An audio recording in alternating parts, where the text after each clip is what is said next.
Hi, this is Justin Elliott, Vice President of Government Affairs for the American Physical Therapy Association. We're coming to you from the 2016 APTA State Policy and Payment Forum in Pittsburgh, Pennsylvania. This annual event brings together over 200 physical therapists, physical therapist assistants, and students of physical therapy in a two-day event to talk about those scope of practice issues and payment issues impacting the PT profession at the state level.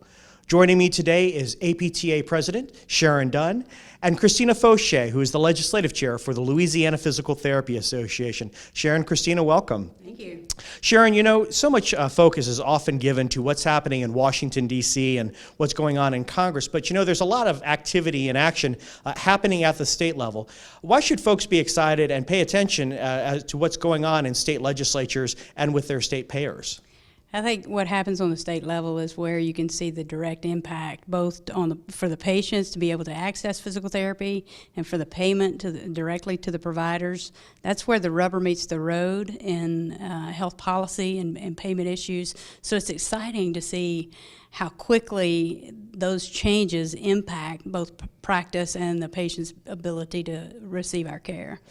Well, in talking about where the rubber meets the road, Christina, in Louisiana, you've had a big victory in Louisiana this year. This isn't your first state policy and payment forum. You've been here to a couple of these before.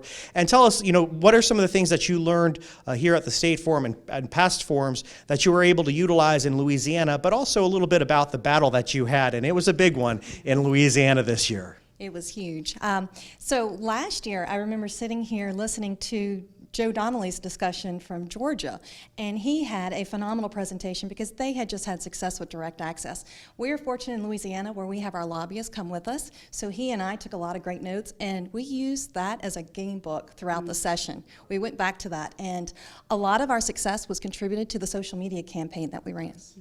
Well, very good, and congratulations again. That was great seeing some of those restrictions tied to patient access being wiped away and really improving patient access. So Sharon, we've had a couple sessions already today. We just had a great luncheon speaker. What are some of the things that are standing out to you, and what are some of the themes that you're hearing so far in this year's forum? One of the themes is quality, and Harold Miller from Carnegie Mellon just addressed the attendees today, and he did the most practical presentation about how providers are most important at driving healthcare change and healthcare quality improvement. It shouldn't be driven from the payer side. Actually, the practitioners have a lot of control and power in this, and something that he tied his conversation to was the patient's complexity, and whether or not we could save costs on patients with low complexity and actually get paid more on patients with more complex issues, and tying perhaps our 3 new tiered evaluation codes to an episode of care rather than a per visit model. So it was exciting to see a health policist vision for something that we're in the very early stages of moving forward. So I was encouraged to hear that from a health policy wonk, a guru.